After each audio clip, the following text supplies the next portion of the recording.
যারা এতদিন মজলুম ছিলেন তারা যদি এখন আবার জালেমের আচরণ করেন, আপনাকেও আল্লাহ কিন্তু বিদায় দিতে সময় নেবে না। যেন আমরা ভুল পথে যেন পা না দেই, আমরা মজলুম আছি, আমরা যেন জালেম না হই। কোনো মানুষ যদি জেনে বুঝে জালেমকে সাহায্য করে, জালেমের সাথে থাকে, অথচ লোকটা জানে যে লোকটা জালেম, নবীজি বলেন সে যেন ইসলাম থেকে বের হয়ে গেল। বলেন নাউজুবিল্লাহ। এ হাদিস অনুযায়ী বাংলাদেশে কত মানুষ ইসলাম থেকে খারিজ হয়ে গেছে, বের হয়ে গেছে, তার গণনা করে শেষ করা যাবে না। সুতরাং যারা বের হয়ে গেছেন আবার নতুন করে আসেন, আপনাদেরকে আমরা ওয়েলকাম জানাচ্ছি। আপনারা ফিরে আসেন ইসলামে। যারা জালেম ছিলেন, যারা জালেমের সহযোগী ছিলেন, যে মানুষগুলো জালেমদেরকে সাথে রেখে সাথে থেকে সাহায্য সহযোগিতা জানিয়েছেন, আপনি জানতেন যে লোকটা জালেম জুলুম করে, আপনি কিন্তু আর নবীর উম্মত নেই, আপনি খারিজ হয়ে গেছেন। এরকম মানুষ এই এলাকায় আছে, এখানে আছে? একটু দেখে হাত তোলেন তো। না না, এরা সাথে মাথা হলো তাহলে ঠিক আছে। সুতরাং আমরা বিশ্বাস করতে পারি এখানে কোনো জালেম নেই, জালেমের সহযোগী নেই। আমরা সব মাজলুম, আমরা সব কি? কোরআনের কথা শুনে আপনি মন খারাপ করবেন না, ভয় পাবেন না এবং রাগও করতে পারবেন না। হারাজনের দ্বিতীয় ব্যাখ্যা হচ্ছে, হে নবী, কোরআনে কারীম যখন আপনি আরম্ভ করবেন মানুষের সামনে তাফসীর আকারে, ব্যাখ্যা বিশ্লেষণ সহকারে, এমন মানুষ এমন আছে আবাহমান কাল থেকে এক একটা জিনিসকে তারা ইবাদত মনে করে আসছে। আপনি যদি এখন কোরআনের তাফসীর করতে যান, এটা টিকবে না। কারণ তারা জুলুমের আবরণ দিয়ে, শিরিকের আবরণ দিয়ে, বেদাতের আবরণ দিয়ে ওগুলো ঢেকে রেখেছিল। তাফসীর মানে যেহেতু আবরণ খুলে ফেলা, কোরআনের কথা বলতে গেলে ওগুলো তো খুলে পড়ে যাবে, জনগণ দেখবে সেটা জাতির সর্বনাশকারী। খুব ভালোভাবে জানে কোরআন তাফসীর যদি সঠিকভাবে হয় তে আমি যে জালেম মানুষ জেনে ফেলবে। এই চরিত্র ছিল আবু জেহেলের। ১৫০০ বছর আগে ও জানিয়েছিল, লা তাসমাউ লিহাদাল কোরআন, যাই করো দুনিয়াতে কোরআন যেন মুহাম্মদ শোনাতে না পারে সে ব্যবস্থা করো। দরগায় অনুষ্ঠানগুলো বন্ধ করে দাও, হট্টগোল বাঁধাও, ভীতিপূর্ণ অবস্থান পরিবেশ তৈরি করো, মানুষ যেন কোরআনের কাছে আসতে না পারে। এই ১৫.৫ বছরে আপনি তাকান, কোরআন যেন মানুষ শুনতে না পারে, বুঝতে না পারে, তার জন্য হাজারো চেষ্টা অব্যাহত ছিল। তার ভেতরে অন্যতম, কোরআনের অনুষ্ঠান দিতে গেলে ১৪ জায়গায় পারমিশন নেওয়া লাগতো। এইটার একটা কথা বলে না কেন? ১৫০০ বছর আগে কাফেরেরা বাধা দিয়েছিল, মুশরিকরা বাধা দিয়েছিল, যারা কোরআনে কারীম জানতো যে প্রচার হয়ে গেলে আমাদের এই শয়তানি মানুষ ধরে ফেলবে। এই ১৫.৫ বছর যারা বাধা দিয়েছেন, আপনি বিশ্বাস করতে পারেন আপনি কাফের। কাফের মরে গেলে জানাজা হয়, কবরে দেওয়া হয়, এ কথা বলেন না কেন? কাফেরের মুশরিকের যেমন জানাজা লাগে না, কবরে দেওয়া লাগে না, যা করা লাগে আমরাও সারা ১৫.৫ বছরে বাধা দিয়েছেন, আপনাদেরকে ওইটাই করব। যদি আপনি মুসলমান আবার নতুন করে না হন। কথা নরম ভাষায় বলেছি, যতদূর গিয়েছে আপনি টের না পেলেও যাদের মাথায় মগজ আছে টের পেয়েছে। ওই জামানায় আবু জেহেল ভালোভাবে বুঝেছিল মুহাম্মদ যেটা বলতে চেয়েছে, লা ইলাহা ইল্লাল্লাহু মুহাম্মাদুর রাসূলুল্লাহ। এটা যদি আমি মেনে নেই, আমার সে বানানো তৈরি করা নিয়ম নীতি আইন কানুন দিয়ে পরিবার সমাজ রাষ্ট্র চলছে, এটা আর চলবে না। ও বুঝেছিল, এই কারণেই ও বাধা দিয়েছিল। আমার তো মনে হচ্ছে ১৫০০ বছর পরেও আবু জেহেলের প্রেতাত্মা যারা, তারাও বুঝে ফেলেছে কোরআনে কারীম যদি সংসদে যায় তে আমাদের শয়তানি দেশে চলবে না।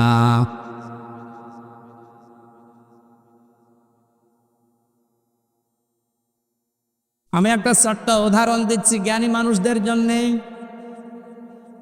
যারা এদেশে বলেন আমি কি নামাজ পড়ি না, আমি কি রোজা রাখি না, আমি হজ করে এসেছি, আপনি আমারে অন্য কিছু ভাবেন কোন কারণে? হ্যাঁ, শোনেন কি কারণে আপনাকে ভাবছি। হাজার হাজার বছর আগে এই পৃথিবীতে ফেরাউন নামে একটা লোক আমরা ছিল জানি। শোনেননি কোনোদিন? এই লোকটা যখন ডুবে যাচ্ছিল, হাত্তা ইযা দারাকাহুল গরক ক্বালা আমানতু আন্নাহু লা ইলাহা ইল্লাল্লাযী আমানাত বিহি বানু ইসরাঈল ইলা আখিরি আয়াত। সূরা ইউনূসের 90 নম্বর আয়াতের মাঝের অংশে আছে, আল্লাহ পাক বলেন ফেরাউন যখন ডুবে যাচ্ছিল ওই সময় বলেছে আমি ঈমান আনলাম। কার উপরে? বনি ইসরাইলরা যার উপরে ঈমান এনেছে আমি তার উপরে ঈমান এনেছি। তারপরও সরাসরি বলে নাই যে আল্লাহ আমি তোমার মেনে নিলাম। এতটুকু বলার পরে আল্লাহ পাক পরের শব্দ আর ওকে বলতে দেয়নি। জিবরাইলকে বলেছে ওর মুখের ওপরে কাদা লাগিয়ে দে। পরের শব্দ যেটা আছে ও তো আমার একাত্মবাদের ঘোষণাটা দিয়েছে, কিন্তু রেসালাতের ঘোষণাও দিতে চাই না। ওই জামানায় প্রেরিত পুরুষ ছিল, ওই জামানার নবী এবং রসুল ছিল হযরতে মূসা।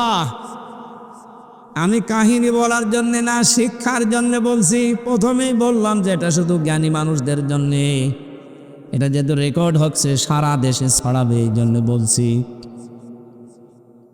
ফেরাউন নামে এই লোকটা আল্লাহর একাত্মবাদের ঘোষণা দিয়েছে, আল্লাহকে মানিয়ে ঘোষণা দিয়েছে। কিন্তু ওই জামানায় যিনি প্রেরিত পুরুষ ছিলেন, আল্লাহর পাঠানো নবী এবং রসুল ছিলেন, তাকে কিন্তু সে মানে নাই, তার ঘোষণাও দেয় নাই। এই জন্য তার ঈমান আল্লাহ কবুল করেন নাই। ও যখন বলেছে আনা মিনাল মুসলিমিন, আমি তো মুসলমান, আল্লাহ বলেন আল্লাহ এখন অকদা সয়তা কবলু ওয়া কুনতা মিনাল মুফসিদিন, এর আগে তুই বড় ফ্যাসাদকারী ছিলি, সন্ত্রাসী, স্বৈরাচারী, তুই বড় জালেম ছিলি এই জামানায়। মুফাসসিরিন ইকরাম তাফসিরে কাবীরের ভেতর থেকে কয়েকটা শিক্ষা এখানে দিতে চেয়েছেন। ফেরাউনকে আল্লাহ কেন ঈমান দিলেন না?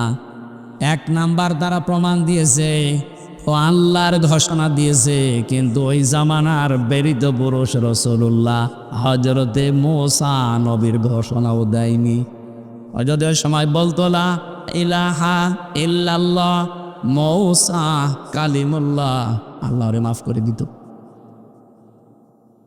আমি এই যে কয়েক মিনিট ধরে বলছি, কি বোঝাতে চাই?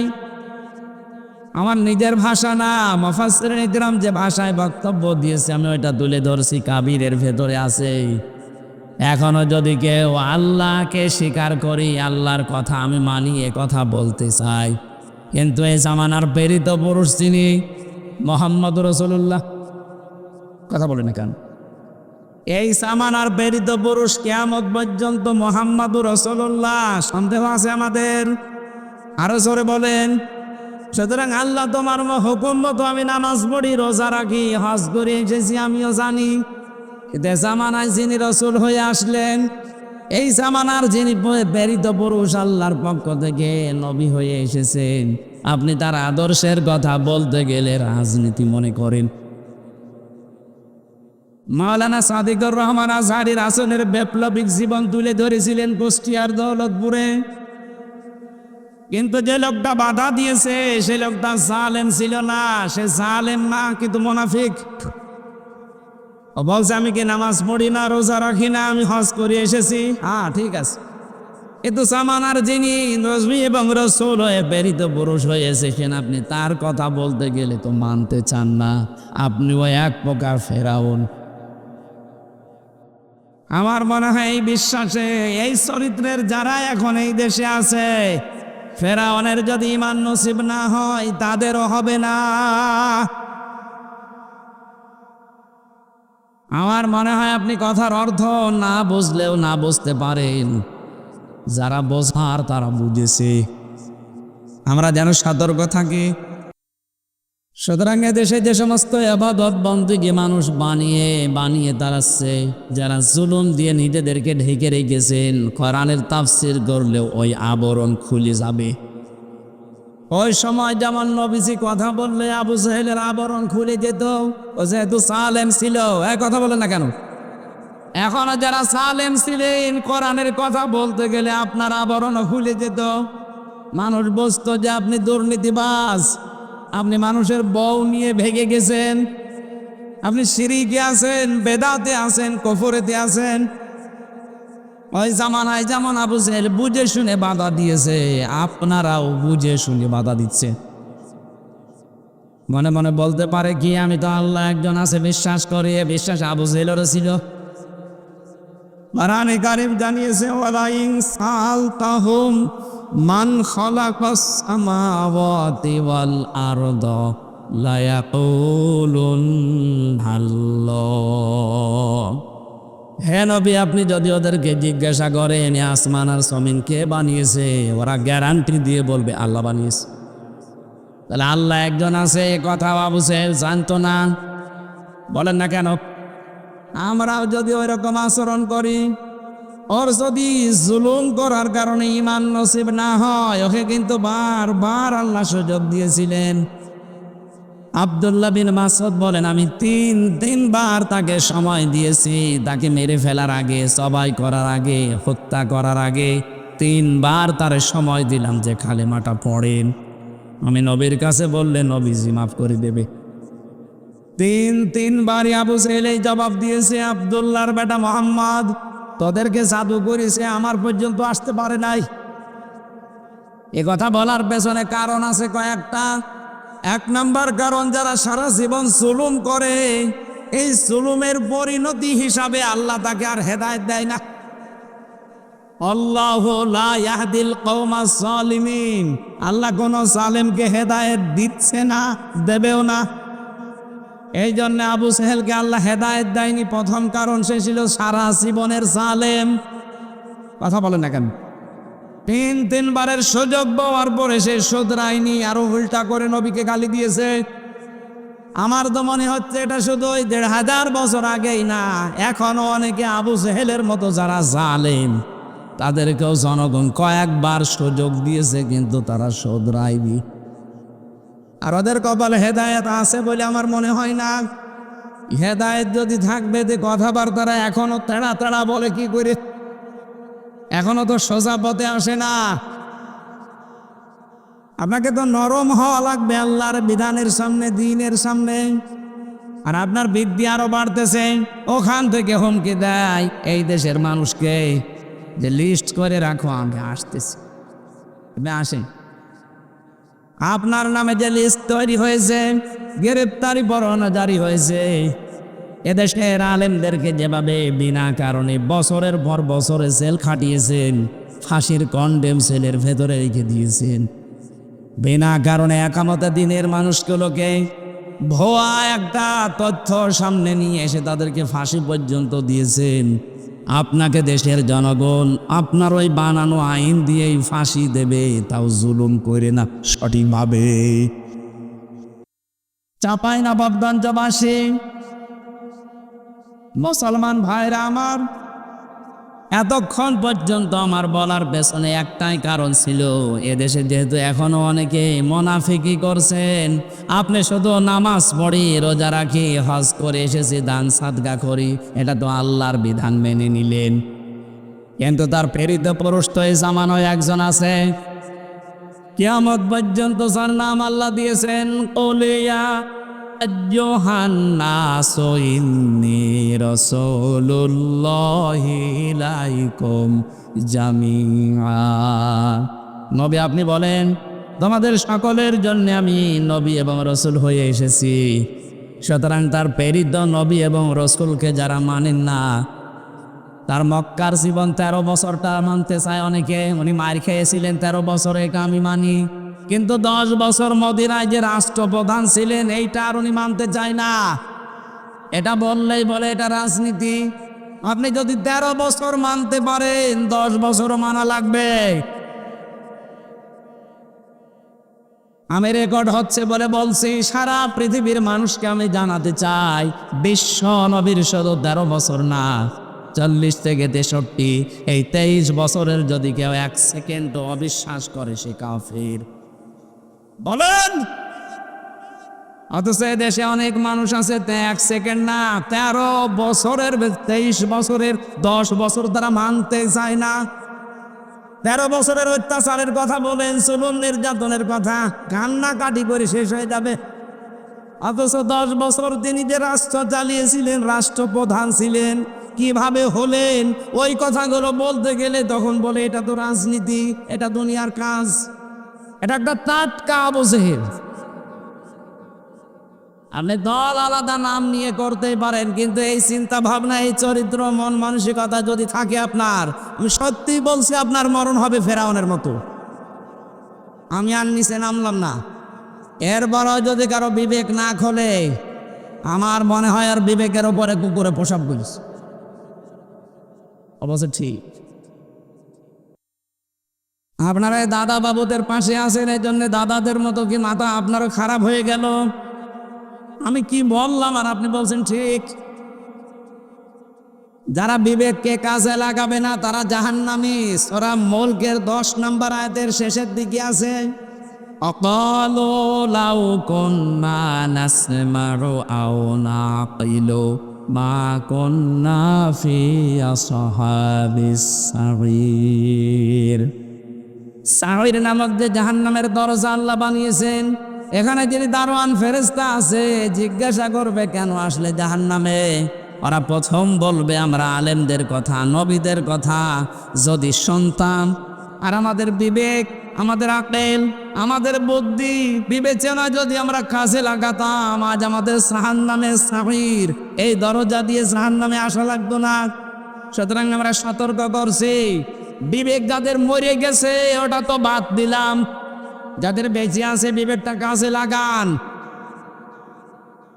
জালেম যারা ছিলেন তাদের দুনিয়াও শেষ, আখেরাত তো শেষ হয়ে গেছে। কারণ জালেমদের বিরুদ্ধে কিয়ামতে আখেরাতে আল্লাহ নিজে বিচার করবেন মামলা দিয়ে। জালেমদের বিরুদ্ধে মামলা দায়ের করবে হামজা না, সরে বলেন তো কি? জালেমদের মামলার বাদী হামজা। বলেন কে? আরো জোরে, ইন্নামাস সাবিলু আলাল্লাযিনা ইয়াজলিমুনান নাস। যারা মানুষ হয়ে মানুষের উপরে জুলুম করেছে এদের বিরুদ্ধে মামলা দেবে, অভিযোগ দায়ের করবে, কেস করবে সরাসরি কে? তাহলে আয়াত দ্বারা বিশ্বাস করা যায় এই 15.5 বছরে যারা জুলুম করেছেন, আপনি বিশ্বাস করে নিতে পারেন আপনি আল্লাহর মামলার আসামি। কথা বলেন না কেন? হামানকে 8 বছর আয়না ঘরে রেখেছেন, হামান আজমিকে 10 বছর আয়না ঘরে রেখে দিয়েছেন, আমার মতো হাজার হাজার আলেমকে সেল খাটিয়েছেন বিনা কারণে। আপনি বিশ্বাস করে লিখে নিতে পারেন যে আপনি আল্লাহর মামলার আসামি। বাংলার মানুষেরা কত কঠিন ভাষা আল্লাহর। ইন্নামাস সাবিলু আলাল্লাযিনা ইয়াজলিমুনান নাস, আমি নিজে মামলা দেব। সুতরাং তিনি পালিয়েছে, উনি থেকে শুরু করে যারা এর দোসর ছিল প্রত্যেকে এই দেশে আল্লাহর মামলার আসামি।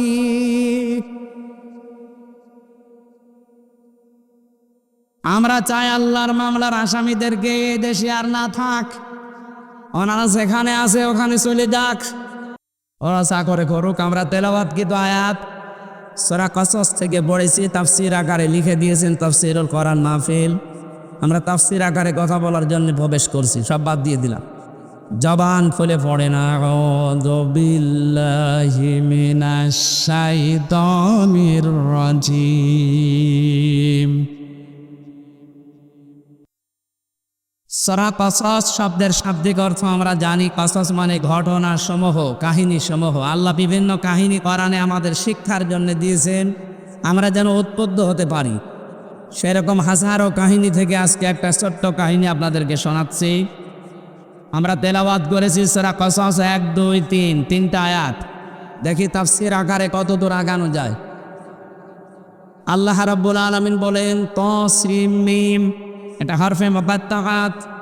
এর আসল অর্থ শুধুমাত্র আল্লাহ জানে, আর নবীজিকে আল্লাহ ইঙ্গিত দিয়েছেন, বিশ্বনবী জানিয়েছেন এটার আসল মোরাদ আল্লাহ জানে, আর কেউ জানে না। কোন কোন তাফসীর কারক যদিও কিছু কিছু অনুমান ভিত্তিক কথা জানিয়েছেন, ইয়াসিন, তহা, তসিম, মিম এগুলো সঠিক না। তারপরও যেহেতু ওটা বলা নিষেধ, আমরা ওটা বাদ দিয়ে দিলাম। আল্লাহ বলেন তিলকা আয়াতুল কিতাবিল মুবিন, এটা স্পষ্ট কিতাবের আয়াত। এই আয়াত থেকে আমি যতগুলো তাফসীর মুফাসসিরিন ইকরামের কওল পেয়েছি, সবাই বোঝাতে চেয়েছেন পৃথিবীতে মানুষের জন্য আল্লাহ কোরআন দিয়েছেন স্পষ্টভাবে। কিন্তু আমরা সারা বাঙালি মুসলমান এই দেশে আছি, আমাদের অনেকের কাছে কোরআন স্পষ্ট না, অস্পষ্ট। কথা বলেন না কেন? কিছু কিছু সাধু সন্ন্যাসী যারা আছে পীরের নাম নিয়ে, এই মানুষগুলো কোরআনে কারীমকে স্পষ্ট দূরের কথা, ওরা বলে গোপনেও আছে 60 পারা। এরকম কিছু ভণ্ড আমার কুষ্টিয়ায় এখনো পর্যন্ত শিরিক আর বেদাত আর কুফরিতে লিপ্ত। সারা পৃথিবীর কোনো জায়গায় পুলিশ পাহারা দিয়ে গাঁজা খাওয়ায় আমি শুনিনি, এটা আমার কুষ্টিয়ায় আছে। আমার এই ছেলের জন্য একটা অভিশাপ এটা। আমি যদি আজ সত্যিই বাংলার ক্ষমতায় থাকতাম, ডক্টর মোহাম্মদ ইউনূসের মতো, আমি লালনের মাজার আগে ভাঙ্গা আরম্ভ করতাম। বলেন তো, পুলিশ পাহারা দিয়ে গাঁজা খাওয়াচ্ছে, আর সবাই যে দেখলাম সব সেজদা করছে এই কবরে। এই প্রকাশ্য শিরিক, প্রকাশ্য ঈমান বিধ্বংসী কাজ এই জেলাতে আরম্ভ করেছিল যারা, এই মানুষগুলো যদিও এখন অনেকে জেলখানায় আছে, অনেকে পালিয়েছে। এই শিরিক আমরা তুলে দিতে চাই। এখান থেকে প্রতিবাদ জানাচ্ছি, কুষ্টিয়ার লালনের মাজার সহ যত মাজার ব্যবসা আছে দেশে সব ভেঙ্গে গুড়িয়ে দেওয়া লাগবে। কোনো দরকার নেই মাজারে। যারা কোরআনে কারীমকে স্পষ্ট না নিয়ে অস্পষ্টভাবে প্রচার করে, আল্লাহ পাক বলেন আলহামদুলিল্লাহিল্লাযী আনজালা আলা আবদিহিল কিতাবা ওয়া লাম ইয়াজআল লাহু ইওয়াজা। সব প্রশংসা আল্লাহর জন্য, যিনি তার বান্দার প্রতি কিতাব দিয়েছেন, এমন কিতাব দিয়েছেন যে কিতাবে কোনো বক্রতা, যে কিতাবের ভেতরে কোনো সংকীর্ণতা নেই, কোনো গোপন কথা নেই, কোনো বাঁকা কথা নেই। আল্লাহ বলেন কোরআনে আমি কোনো গোপন কথা দেইনি। এই জন্য কোরআনের কাছে যারা আসে দেখবেন ওদের জীবন আর গোপনে নেই, ওরা ওপেন হতে চায়।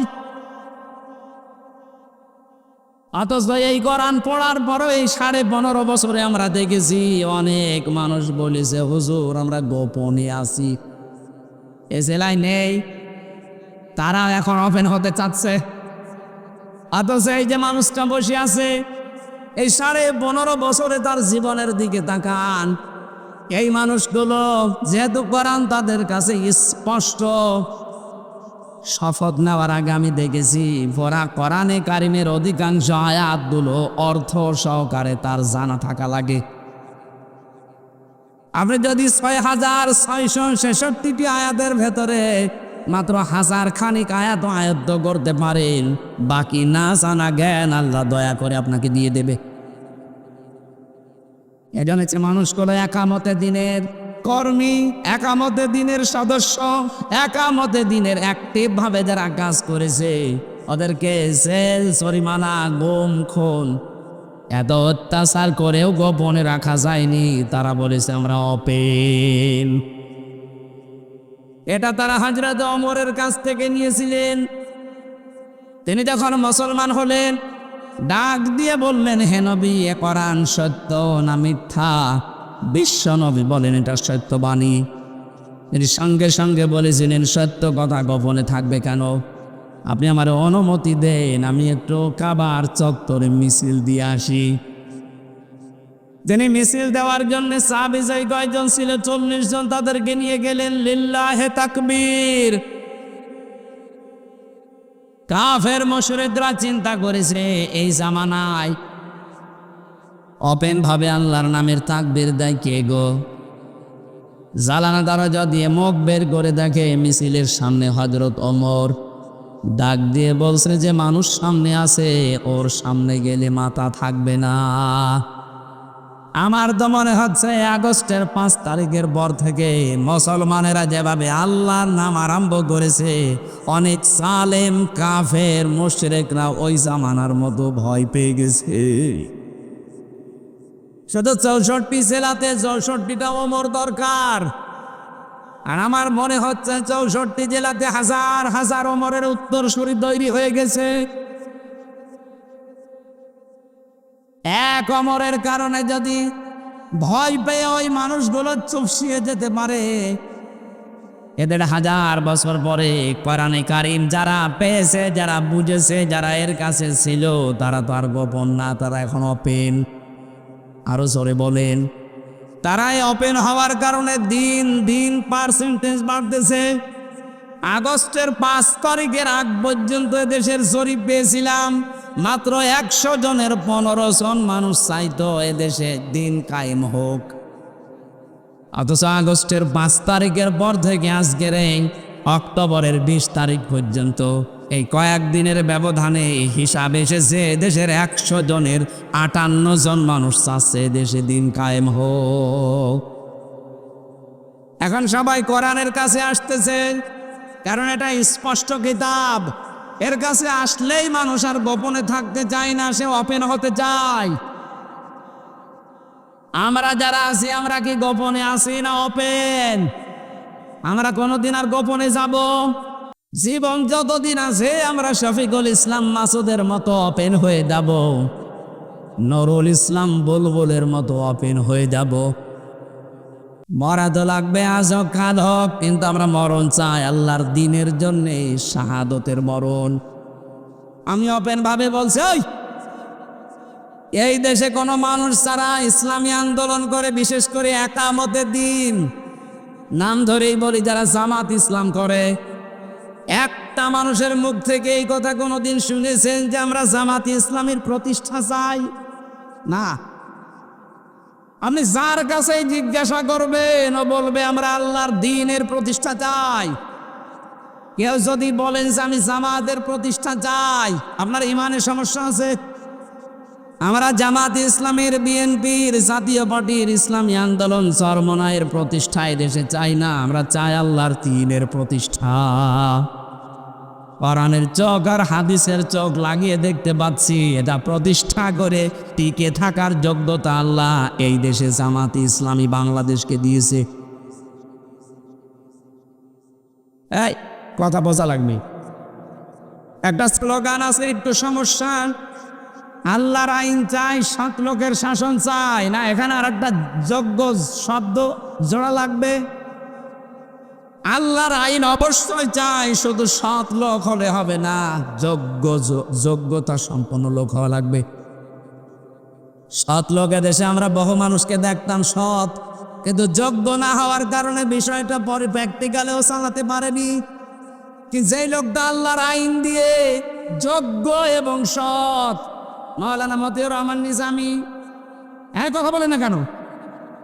একদিকে যোগ্য আর একদিকে সৎ। এই জন্য নিজের মন্ত্রণালয় চালানোর পরে যে টাকাগুলো উদ্বৃত্ত ছিল উনি আবার ফেরত দিয়েছে। বাংলাদেশের ইতিহাসে এটা আমি কোনোদিন পড়িও নি, শুনিও নি। আপনি এর চাইতে আর বড় প্রমাণ কি চান? যে নিজের দায়িত্ব পালন করার পরে উদ্বৃত্ত টাকা মন্ত্রণালয়ে ফেরত দেয়। আপনি একটা দেখান তো এই 15.5 বছরে। আর 14 বার ভাসেট করে মেলে না, আবার চাই, আবার চাই, আবার চাই। এই কথা বলে না কেন? এদের ভেতরে সৎ মানুষ ছিল, কিন্তু যোগ্য মানুষ ছিল না। এই জন্য সালেহ এই শব্দটা কোরআনে সেখানে আল্লাহ দিয়েছেন। সালেহ মানে শুধু নেক না, সৎ না, সালেহ মানে যোগ্য। আর আমি বাস্তবে এই চোখ দিয়ে দেখতে পাচ্ছি এই দেশে জামাত ইসলামী বাংলাদেশ, ইসলামী ছাত্র শিবির, ইসলামী ছাত্রী সংস্থায় যারা আছে, এরা একদিকে সৎ আর একদিকে যোগ্য। এটা যদি মিথ্যা প্রমাণ করতে পারেন আমি কথা বলবো না। আপনি তাকান কোন জায়গায় তাকে লাগাবেন। যে যেই জায়গায় আছে ওই জায়গার জন্য সে একদিকে সৎ আর একদিকে যোগ্য। এই যে তিনটা দলের নাম বললাম, আপনি একটা নেশাখোর মানুষ যদি পান, বলেন তো এই দেশে যারা ইসলামী আন্দোলনে আছে একামতে দিনের, সে ছাত্র ছাত্রী সংগঠন হোক আর যারা মুরব্বিতে আছে তারা হোক, একটা মানুষ যদি দেখাতে পারেন সারা বাংলাদেশ মিলে যে ও মদ খায়, আমি এখনই আলোচনা বন্ধ করে দেব। এর চাইতে বড় চ্যালেঞ্জ আর কি দেওয়া যায়? আপনি যে দলে আছেন ওই দলের একটা লোকের চ্যালেঞ্জ দিতে পারবেন? আমরা দরবেশকে ভালো মনে করতাম, ও আল্লাহ দাড়ি কেটে নম হয়ে গেছে, 36,000 কোটি টাকা মারিং কাটিং করিস, অন্যের বউ ভাগিয়ে এনেছে, জোরে বলেন সুবহানাল্লাহ। এই যদি হয় দরবেশের চরিত্র, বাকি সেগুলো দরবেশ, এদের চরিত্র যে কত খারাপ আপনি টের পাচ্ছেন না। এদের চরিত্র খারাপ, তার পেছনের প্রমাণ এই যে 3 ইঞ্চি। এক কথা বলেন না কেন? আর একজনের তো বিসি উড়ে গেছে। চরিত্র খারাপ না হলে বিসিতে মারে মানুষ। আমি হাসি দেওয়ার জন্য বলি নাই, সালেহ শব্দের ব্যাখ্যাটা বললাম। যারা আলেম আছে তাদেরকে বলছি, এ দেশে যেহেতু চালানো লাগবে দেশটা সামনে, যত দল এই দেশে আছে আমি দেখতে পাচ্ছি একদিকে সৎ আর একদিকে যোগ্য এবং আল্লাহর আইন দিয়ে চালাতে পারে শুধুমাত্র জামাত ইসলামী বাংলাদেশ। আমি ওপেন ঘোষণায় দিয়ে দিলাম, এবার আপনি যা মনে লাগে করেন। 15.5 বছর তো দিয়েছিলেন, আপনি মাত্র 10টা বছর এদের হাতে তুলে দেন। 10 বছর পরে 36,000 কোটি টাকা না 36 পয়সা যদি চুরি হয় আমি নাড়া করে ফেলব। কারণ ওইভাবেই তারা তৈরি হয়েছে ছোটকাল থেকে। কোরআনে কারীম যাদের কাছে স্পষ্ট থাকে, এই মানুষগুলো যেহেতু গোপনে থাকতে চায় না, আমরাও এখন থেকে যারা কোরআনের কাছে আসব, কোরআন স্পষ্ট, আমরাও ওপেন হতে চাই। আমরা কি গোপন থাকতে চাই? আল্লাহর একটা সুন্দর কাহিনী শোনাচ্ছেন আমাদের শিক্ষার জন্যে। এতদিন পর্যন্ত যারা হতাশ ছিলাম, দুর্বল হয়েছিলাম, তাদেরকে আল্লাহ জানাচ্ছেন, না তোলো আলাইকা, আমি তেলাওয়াত করে শোনাবো আপনাকে। কাকে? নবীজিকে আল্লাহ যদিও বলেছেন কিয়ামত পর্যন্ত নবীর উম্মতেরা থাকবে, তারা ওই আয়াতের মুখাতেব। আল্লাহ বলেন আমি তোমাদেরকে তেলাওয়াত করে শোনাবো। সুতরাং তেলাওয়াত করে শোনাতে চাচ্ছে কে? আরো জোরে বলেন। যেহেতু হানসার মুখ দিয়ে এটা শুধু অ্যাডভার্টাইজ হচ্ছে, সরাসরি কথা কার বলেন তো? আরো জোরে বলেন। আল্লাহ নিজে এসে তাই চাপায়ের মাটিতে বসে বসে এভাবে বলা সম্ভব না, ওনার এটা শানের খেলাফ। কথা বলেন না কেন? ওই কথাটা যদি এখন আমি আল্লাহর এই কথা তেলাওয়াত করে আপনাদেরকে শোনাই, আল্লাহর কথা যেভাবে শুনতেন ওইভাবে শুনবেন। আল্লাহ আরম্ভ করলে আপনি কথা বলতে পারতেন, এরপরে যদি কেউ কথা বলেন আলোচনা চলাকালীন, আমি বিশ্বাস করব আপনি মন থেকে শুনছেন না। আল্লাহ বলেন আমি তোমাকে তেলাওয়াত করে শোনাই, মিন নাবাই মূসা ওয়া ফিরআউনা বিল হাক্কি। মূসা এবং ফেরাউনের কাহিনী যথাযথভাবে সত্য যে কাহিনী ঘটেছিল দুনিয়ায়, তুমি তো ছিলে না ওই সময়, তোমাকে আমি শোনাই, মন দিয়ে শোনো। লিকাউমি ইউমিনুন, যারা বিশ্বাস করে ওই সম্প্রদায়ের জন্য এখানে কিছু শিক্ষা পাওয়া যাবে। আমার মনে হচ্ছে তা 1500 বছর আগে আল্লাহ নাজিল করে নবীকে শুনিয়েছেন। এখন আমার এই চোখে দেখতে পাচ্ছি এই বাংলাদেশ দেখে দেখে আল্লাহ নাজিল করলো এই আয়াতগুলো। কেবল আপনি একটু মিলান দেখবেন, ইন্না ফিরআউনা আলা ফিল আরদি। আল্লাহ বলেন ফেরাউন অবশ্যই তার দেশে কর্তৃত্ব কায়েম করেছিল, প্রভুত্ব কায়েম করেছিল, নিজের একচ্ছত্র মালিকানা কায়েম করে ফেলেছিল নিজের এলাকায়, নিজের দেশে। আপনি এবার বাংলাদেশের সাথে আয়াতটা মিলান, আমার মনে হচ্ছে মিলে যাচ্ছে। এই 15.5 বছরে ঠিক এইভাবে অনেকে একক সিদ্ধান্ত কায়েম করবে বলে সব জায়গায় প্রতিষ্ঠা করে ফেলেছিল। সব জায়গায় তার শুধু বাবার নাম, বাবার নাম, বাবার নাম। ফেরাউনের যে উদ্দেশ্য ছিল, এই পৃথিবীতে কিছুদিন আগে এই উদ্দেশ্যের সাথে অনেকের মিল পেলাম। ফেরাউন এই উদ্দেশ্য বাস্তবায়নের জন্য কয়েকটা কাজ করেছিল। আপনি দেখেন তো এদের কাজ মেলে কিনা। ওয়াজাআল আহলাহা শিয়া, এক নম্বরে ফেরাউন ওই দেশে মানুষকে ছোট ছোট দলে দলে দল বিদলে বিভক্ত করেছিল। আপনি দেখেন এই দেশে ওই 15.5 বছরে কত দল তৈরি হয়েছে। মানুষ যত এই দেশে তার চাইতে দল বেশি। কারণ এক একজন মানুষ এমনও আছে একজন 2 দল করে। এ কথা বলছে না কেন? একজন আছে 2 দল করে, এরকম যদি হিসাব করেন মানুষের চাইতে দল বেশি না? এক আহলে হাদিসের ভেতরে 8 দল 9 দল। কেন এত দলাদলি করে বিভক্ত হওয়া লাগবে কোন কারণে? ইসলামী যে দলগুলো আছে এর ভেতরে 27টার উপরে, বাকি জেনারেল গুলো আছে সব মিলে 73টা পার হয়ে গেছে দেশে। আল্লাহ বলেন ফেরাউন ওই জামানায় নিজের প্রভুত্বকে কায়েম করার জন্য 1 নম্বরে মানুষকে দলে দলে বিভক্ত করে দিয়েছিল। ও জানতো মানুষ যদি এক জায়গায় হয় তাহলে পারা যাবে না, এজন্য দলে দলে বিভক্ত হয়ে থাকো। এদেশে এমন দল আছে দেখবেন শুধু সভাপতি আর সেক্রেটারি, আর কেউ নেই। শুধু ঢাকায় একটা অফিস নিয়ে বসে আছে, শুধু সভাপতি সেক্রেটারি সারা বাংলাদেশে, ওর বউ ওই দল করে না। ফেরাউনের এই চক্রান্তে ওই সময় যারা পা দিয়েছিল, আমার মনে হচ্ছে এই জামানায় অনেকেই ফেরাউনের এই সাজানো সিস্টেম দিয়ে আছে, অনেকে আমরা এই দলে পা দিয়েছি। আমরা দল বিদলে বিভক্ত হতে চাই না, আমরা সব এক জায়গায় হতে চাই। মাওলানা মামুনুল হক আমার সাথে 3টা বছর ছিল এক ঘরের পাশে। মানে আমার মাঝে মাঝে বলতে, হামজা বাইরে থাকতে ভাবতাম কি আরে ভেতরে অবস্থা কি। আমরা ছোটখাটো দলে টুপি নিয়ে মারামারি, আমিন নিয়ে মারামারি, বোধবাদে নিয়ে মারামারি, এই মাসলা নিয়ে আকীদা নিয়ে মারামারি করি, আর ওরা সব আমাদেরকে এক জায়গায় ধরে রেখে দিয়েছে। বের যদি হতে পারি জীবনে সবচাইতে বড় কাজ করবো এটা, যা যা করে করুক গা, এক হওয়া লাগবে। এদেশে আল্লাহর দিন কায়েমের জন্য এক হওয়া লাগবে, এটা উনি পালন করে যাচ্ছে দেখছি। বের হওয়ার পর থেকে আরম্ভ করেছে সব দলকে এক জায়গায় করার চেষ্টায় আছে। ফেরাউনের এই ফাঁদে আমরা যেন পা না দেই।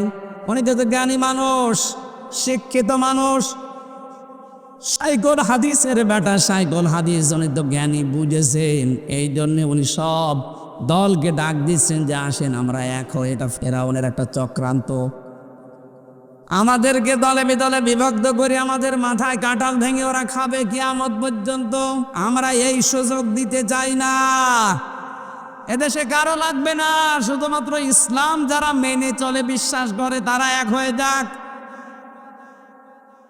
ওরা যে 41 সাল টার্গেট দিয়েছে এমনি দেয়নি। ওরা জানতো যে এভাবে যদি দলে দলে বিভক্ত হয়ে থাকে, আমাদের পূর্বপুরুষ ফেরাউন যেভাবে রাজত্ব করেছে 650 বছর, আমরাও চালিয়ে যাব। কিন্তু জনগণ যখন বুঝে ফেলেছে না, এই জন্য সব এক হয়ে গেছে। 9 দফা থেকে দফা এসেছে একটা। কথা বলে না কেন? তখনই আল্লাহ একটা বিজয় দিয়েছেন। এই জন্য আমরা আর দল বিদলে বিভক্ত হতে চাই না। হ্যাঁ, এদেশে আমাদের মতের পার্থক্য থাকতে পারে, কিন্তু দলের পার্থক্য থাকবে না। বলেন। আর এইটা আমার যতটুকু আমি বারবার বলছি এই কারণে, কারণ আমি দেখেছি এই দেশে এটা সব চাইতে বেশি আছে বাংলাদেশ জামাত ইসলামের ভেতরে। আপনি দেখেন এর ভেতরে আহলে হাদিস আছে, হানাফি আছে, হাম্বলি আছে। সারা দেশের ভেতরে তো আমি ঘুরছি। আপনার রাজশাহীর অধ্যাপক মজিবুর রহমান, উনি আহলে হাদিসের মানুষ। কথা বলছে না কেন? আমাদের সেক্রেটারি জেনারেল অধ্যাপক মিয়া গোলাম পরোয়ার খুলনার, উনি হানাফি মানুষ, উনি হানাফি মাযহাব মেনে চলে। কিন্তু এই 2 জন যখন এক জায়গায় হয় একামতে দিনের ব্যাপারে, তখন আর কোনো ফতোয়া নেই, যখন এক। আমরাও তো এটা চাই। আপনার মত পার্থক্য ছোটখাটো বিষয়ে থাকবে, থাক, ওটা আপনার জায়গায় রাখেন। আপনি হাত বুকে বাঁধবেন না, নাভিতে বাঁধবেন না, ছেড়ে দেবেন না, কপালে বাঁধবেন, ওটা বাঁধেন। কথা বলছে না কেন? কিন্তু এক জায়গায় হওয়া লাগবে না কাইমুদ্দিন এটার ব্যাপারে। এখানে কোনো রকমের ফতোয়াবাজি আর চলবে না। বলেন, এটা আমরা সামনে দেখতে চাই খুব তাড়াতাড়ি। এক লোক নামাজ আদায় করছিল মাগরিবের, আল্লাহু আকবার বলে হাত বেঁধেছে উনি বুকের উপরে। পেছনে ছিল হানাফি মাযহাবের একটা লোক। বলছে, হুজুর আপনার নামাজ হচ্ছে না কেন? আপনি কোথায় হাত বেঁধেছেন? পেছনে আসেন। ওরে পেছনে দেওয়ার পর সামনে গিয়ে আল্লাহু আকবার বলে নাবিতে। পেছনে আর একজন ছিল ইমাম মালিকের অনুসারী। বলছে, হুজুর আপনার নামাজ হচ্ছে না কেন? আমার দিন। ও আল্লাহু আকবার বলে হাত ছেড়ে দিয়েছে। একটা লোক রাস্তা দিয়ে যাচ্ছিল, চিন্তা করছে এরা তো মারামারি করে মাগরিবের সময়টাই হারাবে। ওরা বলছে, ভাই আমি নিরপেক্ষ কোনো দলে নেই, আপনি আমার দিন নামাজ পড়া দে। ও আল্লাহু আকবার বলে হাত বেঁধেছে কপালে। তিনজন মুসল্লি বলছে, এতক্ষণ তো আমরা বুকে ছিলাম, নাবিতে ছিলাম, পেটে ছিলাম, আপনি যে একেবারে কপালে। লোকটা আফসোস করে বলে, ভাইরা আমার, চিন্তা করে দেখলাম আমাদের বুকে কোনো দোষ নেই, আমাদের পেটে কোনো দোষ নেই, নাভিতে কোনো দোষ নেই, যত দোষ আমাদের কপালের। কথা বলেন না কেন? আমরা এই কপালের পরিবর্তন চাই। আমির জামাত ডাক্তার শফিকুর রহমান যেভাবে দৌড়াচ্ছে, যেভাবে এখলাস নিয়ে উনি কাজ করছে, আল্লাহর উপরে তাওয়াক্কুল করে, ওনার প্রতিটি কথার প্রথমে দেখবেন সব ক্রেডিট আল্লাহর। কে কথা বলে না? সব ক্রেডিট প্রথমেই বলে আল্লাহর। এই যে আল্লাহর উপরে এত তাওয়াক্কুল না থাকলে কথা মুখ দিয়ে আসে না।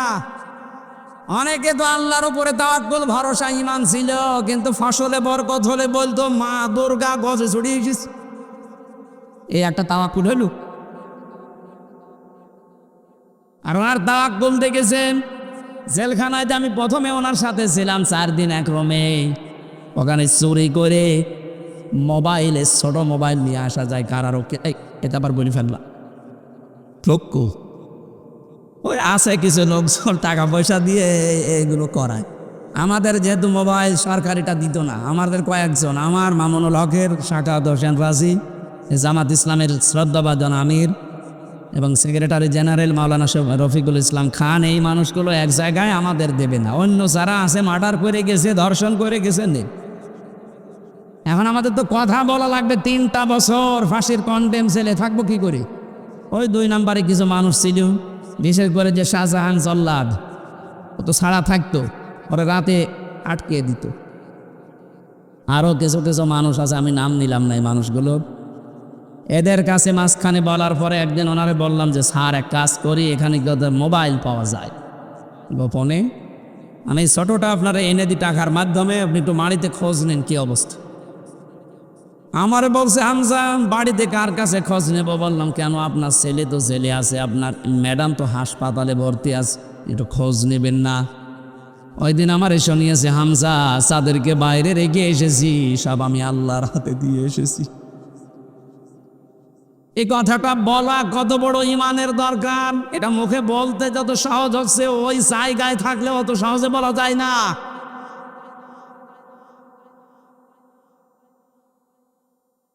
এই জন্য উনি যে তাওয়াক্কুল নিয়ে, ইখলাস নিয়ে দৌড়াচ্ছে সারা দেশে, আমার তো মনে হচ্ছে সারা দেশ থেকে মানুষের সাপোর্ট যেভাবে আসতেছে, কিছুদিনের ভেতরে দেখবেন ইসলামী বিপ্লব কায়েম হয়ে যাবে।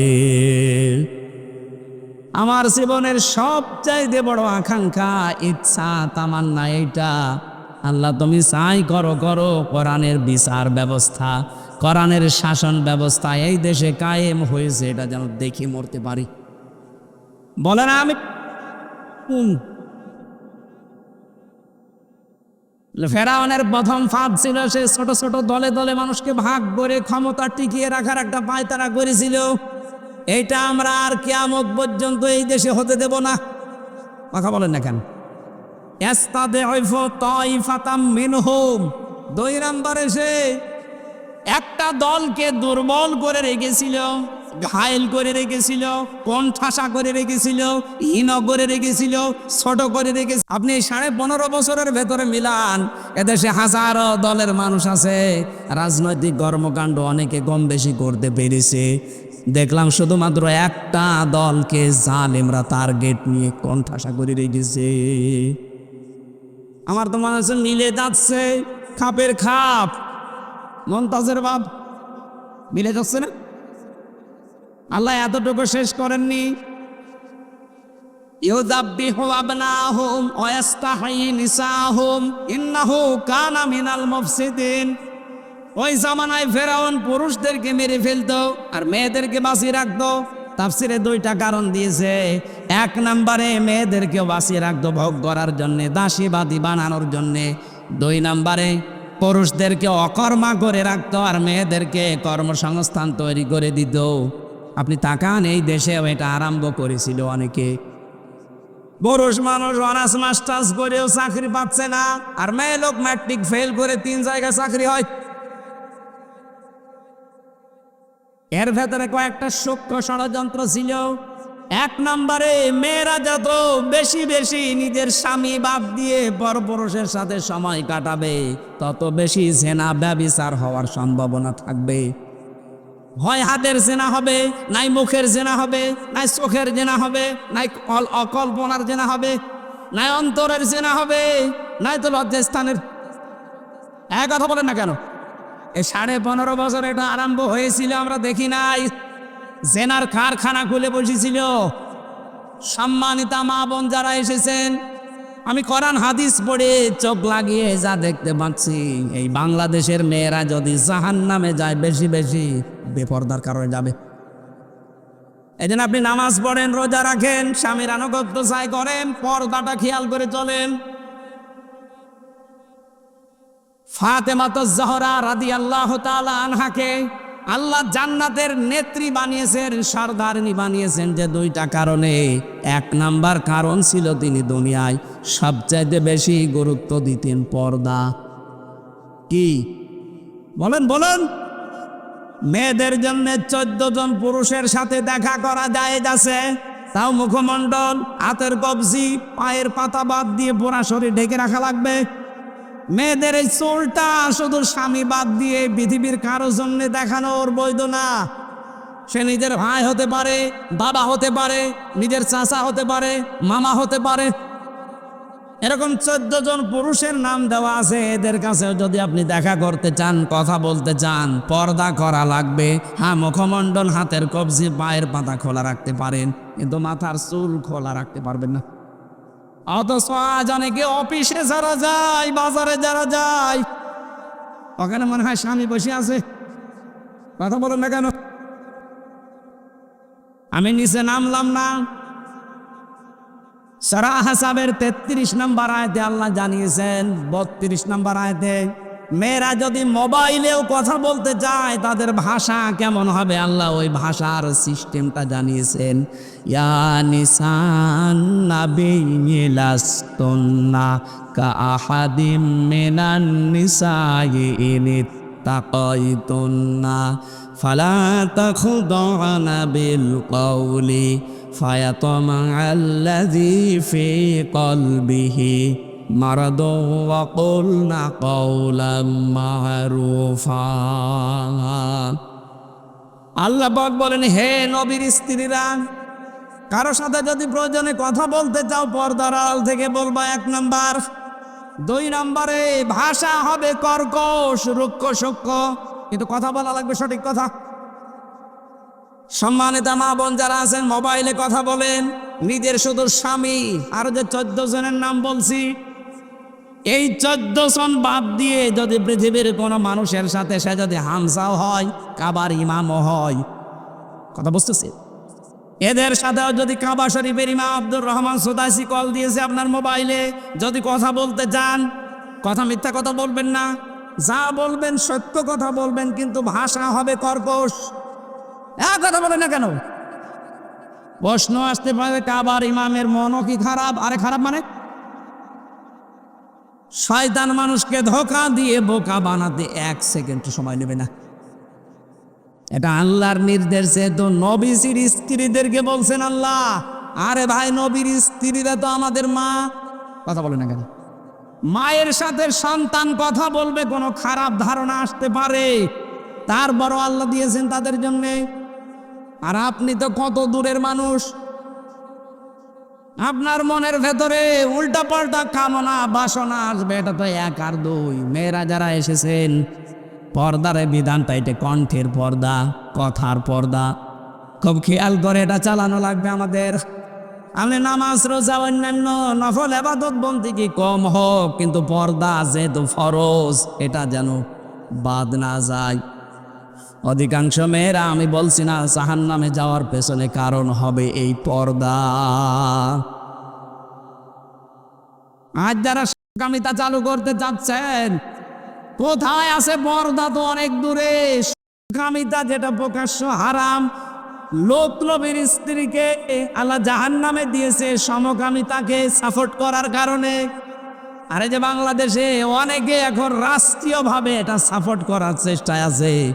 এদেশে স্বাধীন করা হয়েছে ছাত্র আন্দোলনের মাধ্যমে, সমকামিতা প্রমোট করার জন্য না। যদি কেউ জেনে হোক, বুঝে হোক, না বুঝে হোক, এই হারাম কাজে দেশে চালু করতে চান, দাঁত ভাঙা জবাব দেওয়া হবে। আমরা যেভাবে স্বাধীন করে আপনাদেরকে বসিয়েছি, ওইভাবে আবার নামাতেও পারবো। সুতরাং যারা বসে আছেন, আল্লাহ বিরোধী, রাসূল বিরোধী, মানবতা বিরোধী কোনো কাজ এ দেশে আমরা আর হতে দেব না। যারা মানবতা বিরোধী কাজ করেছিলেন, ভুয়া একটা বিষয় তুলে হাজার হাজার মানুষকে বিচারিক কিলিং এর মাধ্যমে দেশ থেকে বিদায় করেছেন, তাদের বিচার এখন খুব তাড়াতাড়ি আমরা করতে চাই। ডাক্তার আব্দুল্লাহ মোহাম্মদ তাহের, জামাতের নায়েবে আমির, উনি ঘোষণা দিয়েছে কয়েকদিন আগে, বিচার ব্যবস্থার নাম নিয়ে যারা এই ভুয়া আন্দোলন তুলে হাজারো মানুষকে যারা ফাঁসি দিয়ে বিদায় করলেন, এদের রক্তের দাম এখন আমরা নিতে চাই। কথা বলেন না কেন? এজন্য এই রক্তচোষা মানুষ সহ অনেকের নামে আন্তর্জাতিক অপরাধ ট্রাইব্যুনালে অন্তত মামলা হয়ে গেছে, তাদের গ্রেপ্তারি পরোয়ানা জারি হয়েছে। আপনারা যদি ভুয়া জিনিস তুলে বিদায় করতে পারেন, আমরা তো সত্য জিনিস, গণহত্যার সাথে আপনি জড়িত। কথা বলেন না কেন? উনি যে গণহত্যার সাথে জড়িত, এর প্রমাণ হচ্ছে এখনো পর্যন্ত হাসপাতালে 2780 জন কাতরাচ্ছে। 1734 জন মানুষ বিদায় নিয়েছে এই জুলাই এবং আগস্টের এই আন্দোলনে। এদেরকে তো আর ফেরেশতারা মারে নাই, হয় আপনি মেরেছেন, আপনার হুকুমে মারা হয়েছে। 6 সালে যেমন 2006 সালের আগস্টের 28 তারিখে পিটিয়ে মানুষ মেরেছিলেন, 2024 সালের 5 আগস্টের আগ পর্যন্ত ঠিক এইভাবে আপনার হুকুমে মারা হয়েছে। সুতরাং হুকুম দাতা হিসাবে আপনি জড়িত, এই হিসাবে এই বিচার আরম্ভ হচ্ছে। সামনে কি হয় আমরা দেখতে চাই। আমরা চাই বিচার যেন স্বচ্ছ হয়, ভুলভাল বিচার করার দরকার নেই। যদি সঠিক বিচারও করা যায়, এ জালেমকে 100 বার ফাঁসি দেওয়া যাবে। আল্লাহ বলেন, ওর কাজই ছিল এইটা, ফেরাউনের পুরুষ মানুষ বাঁচিয়ে মারি ফেলতো আর মহিলাদেরকেও বাঁচিয়ে রাখ। এটা কর্মজীবনের মাধ্যমে হোক আর অন্য কোনো কারণে হোক। আমরাও দেখলাম ফেরাউনের নীতি অবলম্বন করে অনেকে আমাদের পুরুষ মানুষ কত চাকরির জন্য হাহাকার করে নেই, আর মেয়েদের ম্যাট্রিক ফেল করে বসে আছে, 3টা চাকরি হয়ে যাচ্ছে। ইন্নাহু কানা মিনাল মুফসিদিন। ফেরাউন ছিল ফ্যাসাদ সৃষ্টিকারী, ও ছিল জালেম, ও ছিল স্বৈরাচারী, ও ছিল সন্ত্রাসী। এ ভাষা কার? এই ভাষাটা যে 1500 বছর পরে এখন অনেকে অনেকের নামে বলছে যে উনি স্বৈরাচারী, উনি সন্ত্রাসী। এটা নতুন করে বলা লাগছে? এটা 15.5 বছরে মানুষ বলতেছে। এবার আল্লাহ কি করলেন? আল্লাহ রাব্বুল আলামিন বলেন, নুরিদু আন্নামুন্না আলাল্লাযীনা ইসতাদঈফু ফিল আরদি। একটু খেয়াল করে, ওই দেশে মানে ফেরাউনের দেশে, ও সেই দলকে দুর্বল করে রাখার চেষ্টা করেছিল। আমি আল্লাহ চাইলাম ওই দলের ওপরে অনুগ্রহ করি। চাচ্ছে কে? আরো জোরে বলেন, আরো জোরে। অনুরিদু, আমি আল্লাহ চাই, আন্না মুন্না, তাদের উপরে অনুগ্রহ করতে। কাদের? আলাল্লাযীনা ইসতাদঈফু ফিল আরদি, ওই জমিনে ফেরাউন যাদেরকে দুর্বল করে, হীন করে, ছোট করে, কোণঠাসা করে, এভাবে যাদেরকে রেখেছিল, ওই দলের উপর আমি চাইলাম একটু অনুগ্রহ করি। এরপরে আমি তাদেরকে কি চেয়েছি জানো? ওয়ানাজআলাহুম আইম্মাতান, আমি জাতির নেতা তাদেরকে বানিয়ে দিয়েছি। এটা বানিয়েছে কে? ওয়ানাজআলাহুমুল ওয়ারিসিন, এবং ওই দেশের ওয়ারিস আমি আল্লাহ তাদেরকে বানিয়ে দিয়েছি। আমার তো মনে হচ্ছে এই ১,৫০০ বছর পর এই দেশে যারা একামতে দিনের দায়িত্ব পালন করতে গিয়ে কণ্ঠাসা হয়েছিল, আল্লাহ তাদেরকে ধরে ধরে এনে এ দেশের জমিনের উত্তরাধিকারী বানিয়ে দিতে চাচ্ছেন। অনুমাক্কিনা লাহুম ফিল আরদ, আমি জমিনে তাদেরকে প্রতিষ্ঠা দান করলাম, ক্ষমতা দিয়ে দিলাম। আল্লাহর আয়াত মিথ্যা না সত্য? হাজার হাজার বছর আগের এই কাহিনী আল্লাহ আমাদেরকে খেলা করার জন্য শোনাচ্ছেন না, শোনাচ্ছেন যে এরকম কিছু আমার আল্লাহ সামনে করবেন। যেহেতু ওই জামানায় মুসা নবীর দলকে তিনি প্রতিষ্ঠা দিয়েছিলেন জমিনে, এই জামানায় যারা আল্লাহর দ্বীনের জন্য মুসা নবীর মতো কষ্ট স্বীকার করছে, তাদেরকেও জামানার জন্য আল্লাহ নেতা বানিয়ে শাসন ক্ষমতা দিয়ে দেবেন। আর দেবেন কেন? দেবেন এই জন্যে নুরিয়া ফিরাউনা ওয়া হামানা ওয়া জুনুদাহুমা মিনহুম মা কানু ইয়াহযারুন। ওই জামানায় আল্লাহ দেখাতে চেয়েছিলেন ফেরাউনকে, হামানকে, আর ওই দেশে যারা দায়িত্বে ছিল হামানের, ফেরাউনের, ওদের এই সৈন্যবাহিনীকে আল্লাহ দেখাতে চেয়েছিলেন। তারা যা আশঙ্কা করত, ভয় পেত যে না জানি মুসা নবীর দল যদি ক্ষমতায় আসে তাহলে আল্লাহর আইন প্রতিষ্ঠা করে ফেলবে। আমার মনে হয় এই জামানায় আল্লাহ নব্য ফেরাউন, হামান এবং তাদের সৈন্যবাহিনীকে আল্লাহ দেখাতে চাচ্ছেন, দেখ যাদেরকে ভয় পেতে আমি তাদেরকে জামানার জন্য ইমাম বানিয়ে দিয়েছি, তাদেরকে জমিনের উত্তরাধিকারী বানাবো। এই চ্যালেঞ্জ কার? আল্লাহ যেন এই চ্যালেঞ্জটা আমাদের এখন দেখান। ইন্নাল্লাহা লা ইখলিফুল মিয়াদ, আল্লাহ ওয়াদা ভঙ্গ করেন? বলেন। আমি সর্বচোখে সত্যিই দেখতে পাচ্ছি আল্লাহ এই আয়াতগুলো সামনে দেখাবে। কারণ আল্লাহর আলেম যারা এ জামানায় ছিল, কোরআনের পাখি স্বপ্ন দেখেছিলেন, যতগুলো স্বপ্ন দেখেছেন সবই আল্লাহ দেখিয়েছে। উনি স্বপ্ন দেখেছিলেন এই দেশে জালেম যারা আছে এরা ইঁদুরের গর্ত পাবে না, ঠিক পাচ্ছে না। উনি স্বপ্ন দেখেছিলেন এই দেশে শুধু একটু ছাকা দেওয়া হবে, দিল্লি গিয়ে পড়বে, ঠিক তাই পড়েছি। উনি স্বপ্ন দেখেছিলেন জালেমদের নাকের ডগার ওপরে পথ করে কালেমার পতাকা উড়বে, এটা বাকি আছে। এটা সারা কসসের এই ৬ নম্বর আয়াত অনুযায়ী আমি বিশ্বাস করি আল্লাহ এটা দেখাবে। কথা বলে না কেন? এটা আল্লাহ দেখা, কারা চান দেখি? লিল্লাহি তাকবীর। দেখেন তো হাত তোলেনি কে?